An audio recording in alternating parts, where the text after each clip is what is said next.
During the pandemic, we were out a lot. I mean, I'd say probably every 3 days or 2 days, I think we would go out on a hike. 3 feet of snow, we were going out, or rain, we were going out.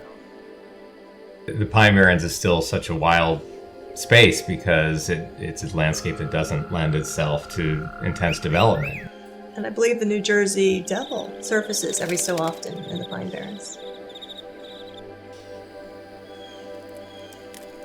With foraging, there's not so much an interest in speed and trying to get to your end destination very quickly.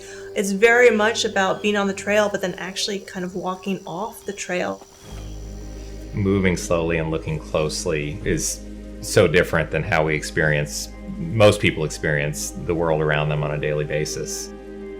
Often we separate ourselves from all the creatures, all the plant life that we see outside in the woods, and it's kind of a spectacle and it's something we maybe enjoy, but we're isolated and we're separated from that. I think the more and more time you spend out in the woods, you definitely start to break that illusion. There's always a chance you're going to see something, certainly that you've never seen before, but possibly no one's ever seen before.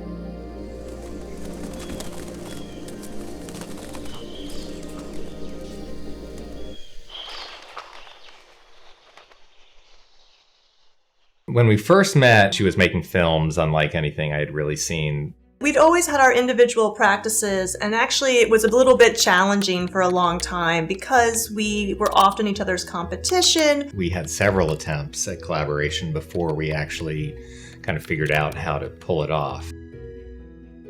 During COVID, obviously, we were kind of limited with trying to do anything with large groups of people, but we still were really having a wonderful time going out in the woods. And we're like, this experience means a lot to us. How can we embody that experience and then show it to another group of people? We decided to create a terrarium. And for us, that was a contained space that showcased all of the beautiful plants that we were seeing as we were going out on our hikes. Careful to not make it too much of a literal representation of it, because we wanted to invite a little bit of imagination and fantasy. And creating what seemed like a very vast, large sort of forest space, even though it would be on a much, much smaller scale. Having this terrarium was a lot, I think, like having a pet. I mean, we really had to care for it. We had to maintain it. We had to trim the plants regularly, and we had to water everything. And then we were filming it in addition. We wanted it to be a space where you could sort of lose yourself and, believe that animals and plants are talking to each other, and that you could sort of tune into this conversation as if the narrator of some strange nature show had just walked off set.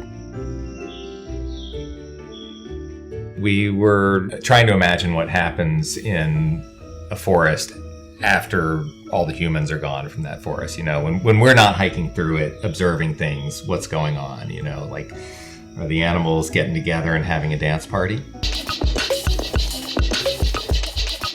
Everything in this terrarium that we fabricated plays a role in sustaining that environment. Just as everyone on our block, has a role in the neighborhood.